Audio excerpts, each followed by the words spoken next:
Hi everyone, welcome. We're down here in my wormery and I'm preparing to feed a system that only got fed 10 days ago. They got a bunch of really good stuff. They got some pumpkin like they're getting more of today.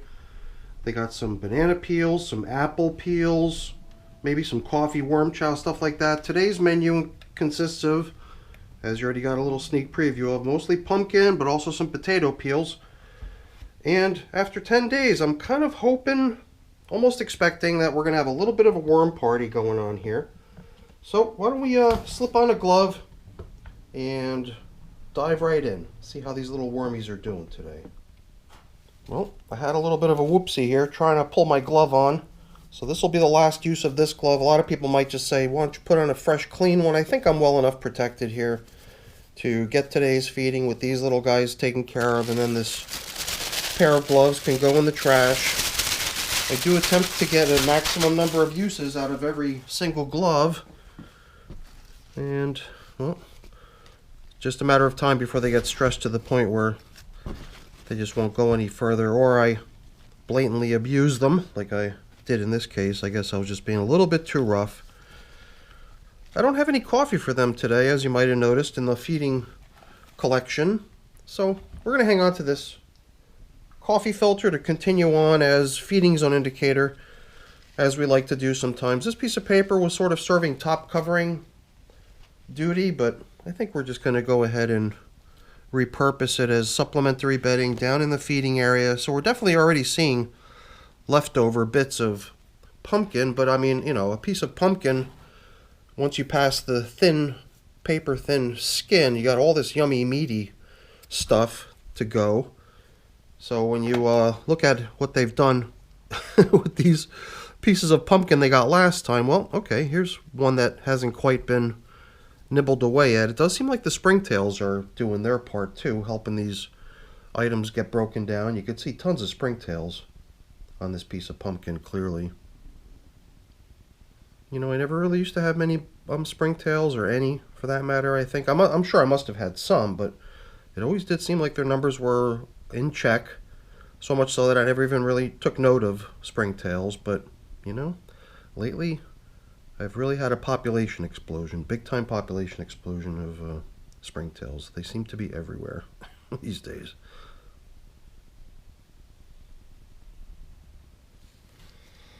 I don't know, do you see it? I see it over here. You see a flying insect walking around, and I would have to guess that they're not alone. I thought I saw one or two as I made my way into the system. When I first opened up the cover, I thought I saw a flying insect. So maybe, you know, before we disrupt things, one quick thing to do, and that's to come in here and apply some of this BTI solution. It's so running so low though, the pump doesn't really reach the liquid, but there's enough in here, I believe, to at least, oops, I guess we'll be going over to the sink to give my spray bottle a little rinse, but here we go. We just gave this system a little treatment of the Mosquito Dunks BTI solution, hopefully aiding in the prevention of future generations of flying insects in my system. So let's see what else. I saw over here a stem of a pepper, really hollowed out stem, only just its outer shape seems to remain. Over here I noticed a tomato skin with no juiciness or anything remaining, just a dry skin. Here's another thing that we knew we would bump into leftovers of when we fed them last time, these banana peels. Definitely holding out good, as you would expect it to. That's a pretty tough material. It takes them a little time to break it down, and talk about tough materials. The stems of pumpkins are definitely in that category. So I think we'll just sort of continue on here. I don't think there's anything else that's terribly out of the ordinary. This is just another stem, but it's a pretty good sized one. These pumpkin stems, they definitely stick around for a while. This one was by far the largest of all of them, and I got a feeling it's got a long ways to go before the worms can gobble it up. Or am I getting this mixed up? Yes, I am. This isn't the stem of a pumpkin. What am I talking about? This is an entire gourd. And I can see a little hole in the side of it over here. We've not been opposed to breaking little holes into it. Oh, you know what? Now I remember. I'm sorry. I totally spaced out on something we did only 10 days ago, which was we did punch a hole in the side of this thing.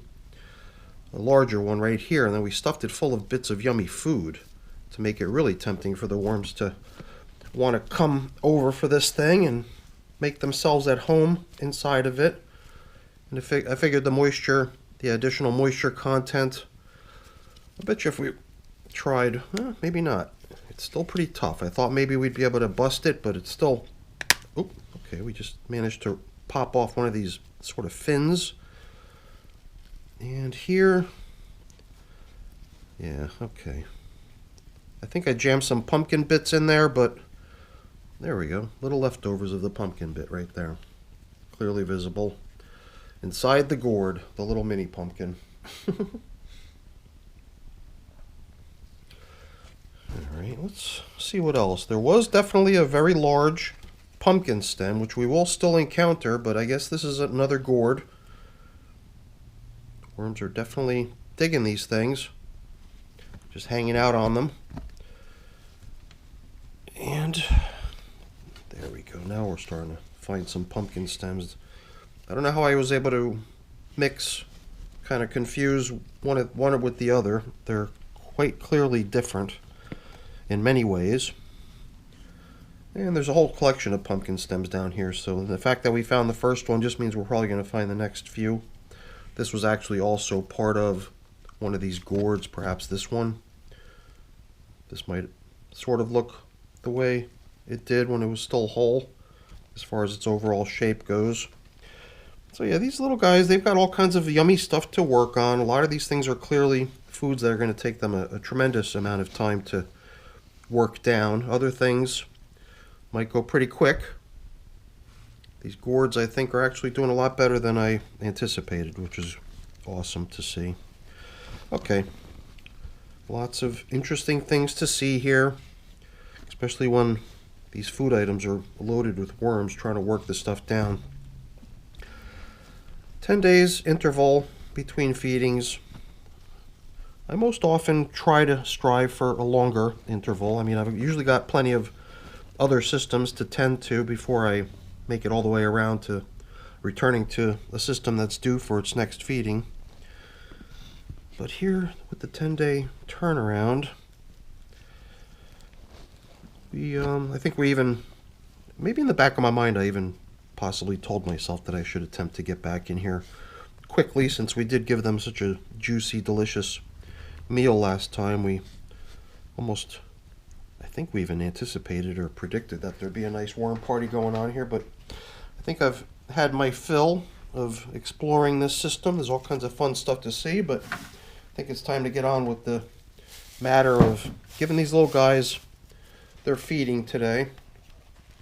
So this piece of napkin, previously serving the function of top covering, can go down in here in the feeding zone, and in can go the food. It's quite a bit of food. I figured, why don't we just scrap the fanfare and just dump it in and see what we end up with. It's the reason I grabbed my bucket with all this shredded paper in it, because I really thought that, you know, to get all this food covered up properly, I might have to put a pretty good coating of bedding across the top here. And you know, we never even got to returning any of this old stuff.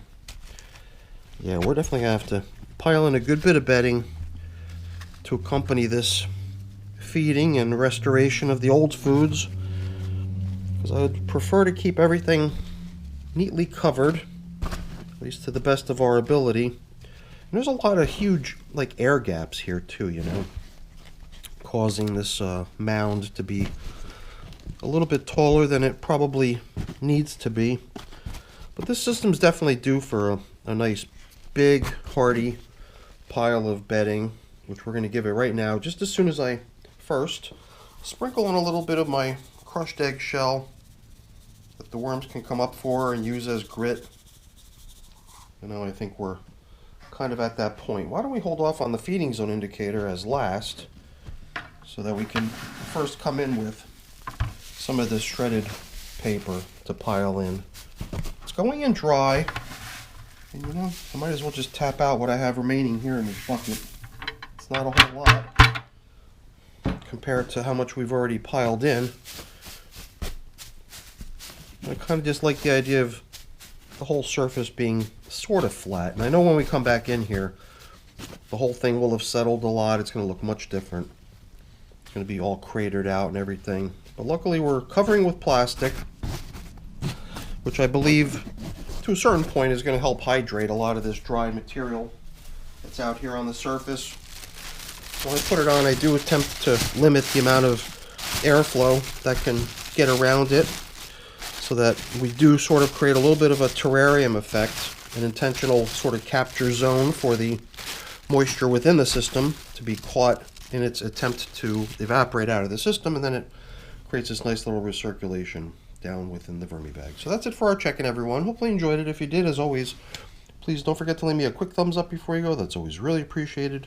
And if you haven't done so already, please also consider subscribing to the channel. That's very much appreciated as well. All right, everyone. Thanks so much for watching. Have a great day. Bye now.